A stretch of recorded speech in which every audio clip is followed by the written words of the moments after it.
morning and welcome back to our YouTube channel, Marjan's Garden. So ngayon guys, ay naisipan kong itong ating mga itna ay pagsasamahin ko na lang sa malaking pot na to. So ito yung galing kay Igor's Succulent Corner. This one yung galing kay Ma'am Herlet's. Ayan. So binunot ko na siya guys. And this one naman ay galing kay Ma'am Mercy ating. Ito yung top cut na free sa atin ni Ma'am Mercy. Ayan siya. So, naisipan kong pagsamasamahin na lang sila dito guys sa pot na to. Kasi malaki naman tong pot na to. And gusto ko magkaroon ng cluster na itna. Ayan. So, ito, nabunot ko na kasi tatanim ko na sana sila guys. Kaso naisip kong kuhanan natin ng video para ma-share natin sa inyo. And sobrang maulan po ngayon dito. Ayan. Morning ngayon and 6 AM pa lang. So, wala talagang kainit-init dito guys for almost ilang araw na talaga. 3 days na mahigit. Mag 4 days na guys. And, ayan. Tingnan nyo. Yung ating mga succulents dito ay, okay naman. Kaso lang, wala. Parang mag-i-evaluate atang mga rosette nila kasi nga wala silang ma-receive na sunlight. So, ayan. Let's start. Iayos ko lang guys itong ating camera. So, ayan na guys. Dito na ako guys gagawa ng ating pagtatanim kasi dito hindi ako mahirapan kakayuko-yuko. So, sakit din sa likod. Ayan. So, ayan ito. Gagawin ko ay iusog ko lang to guys. Meron na tong mga roots guys. Oh. Hindi ko lang talaga siya dinidilig pa. Ayan. Ayan siya. So, pasensyahan nyo na yung kuko ko kasi mancha na yan nung pag ko ng namin gulay. Ayan. So, ayusin lang natin to. So, gagawin ko abante ko lang siya guys. Dito sa gilid.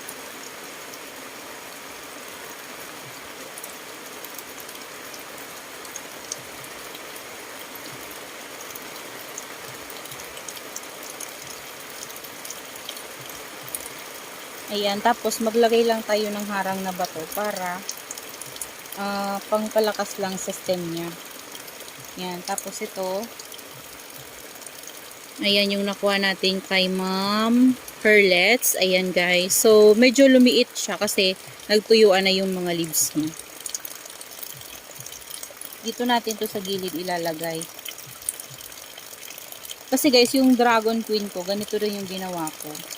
Yung galing kay Igor's Succulent Corner at saka kay Sir Mark. Yun yung ginawa ko sa kanila.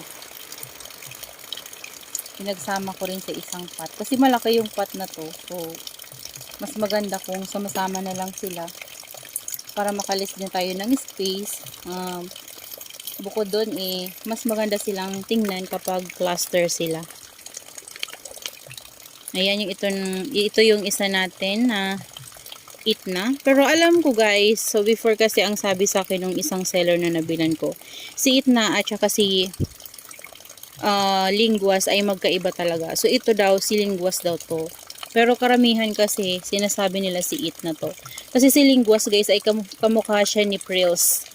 Echeveria Prills, yun yung kamukha niya. So may mga succulents talaga tayong magkakamukha, pero akala natin yun yung natin, yun sila, kaya minsan natanggal guys, kaya minsan nagkakamali tayo kasi nakakalito yung mga mukha nila. So ito daw guys ay si linguas. Ito pala si linguas, kaya pala before nagtatanong ako sa kanya, kaya nalaman ko pala yun guys, kasi before nagtanong ako sa kanya kasi na-curious ako kung sa itsura ni linguas tsaka ni itna kasi 'di ba nagko-collect nga ako ng mga caranculeated succulents. So natanong ko nun si ma'am guys kung ano ba yung difference ni itna tsaka ni linguas kasi karamihan sa nakikita kong mga post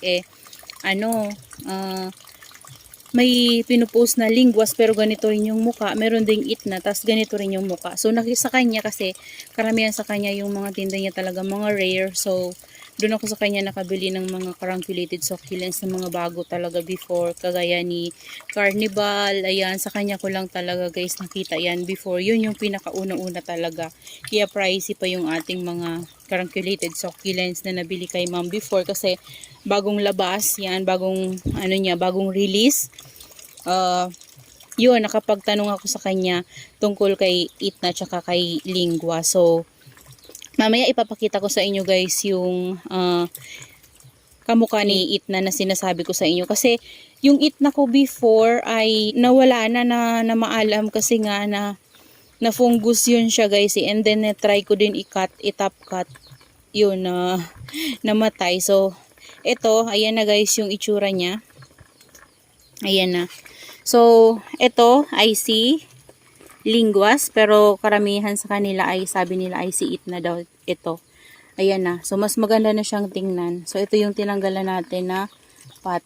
So, ito pwede natin ito magamit sa iba pa nating succulent. So, ibabalik ko na to guys sa area niya. Ayan. Basa dito guys. So, kasi umuulan nga. Yan, nakapag-ipon din ako ng rainwater. Ayan, so dito ko siya nilalagay at doon nakalagay yung dalawa natin na Itna. Ayan, dito ko siya ilalagay. Ito yung area nito. Ayan, sub ko lang.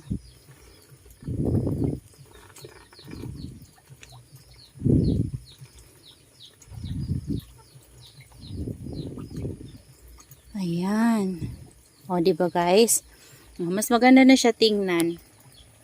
Oh, ayan, 'di ba? Mas maganda na siya tingnan kagaya nito. Ayan, pinagsama ko rin itong dalawang to. So, wala na akong di ko na yan lalagyan ng toppings. So, tama na yan, guys, kasi wala na tayong pumice stone kasi sa karamihan ba naman ito, guys, na nilagyan natin ng mga toppings. Grabe yung binili ko na 15 kg na pumice stone, kulang na kulang talaga sa kanila. So, ayan, maganda na siya tingnan, 'di ba? So, ang sinasabi ko sa inyo guys na kamukha ni Itna na sinasabi ni ma'am ay ito.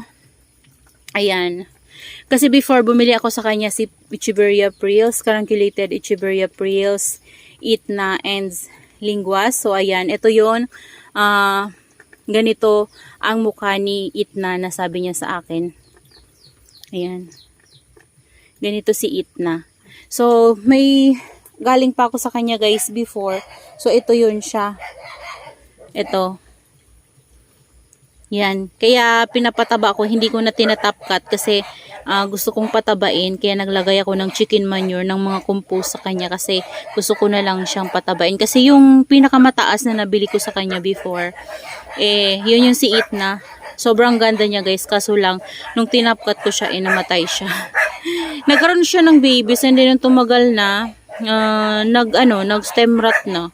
So, kaya kapag talaga tayo nagka-cuttings, 50-50 din yung nila guys, yung buhay nila. Merong nagiging successful, meron ding hindi. So, akala natin minsan successful na kasi nagkaroon na ng babies pero hindi na bigla na lang natin makikita. Nagrarat na pala yung stem niya. Kaya yun yung mahirap sa ating mga succulents. So, that's all for today's video guys. Yan. I hope you enjoy watching and see you on my next vlog. Happy gardening everyone. Bye-bye.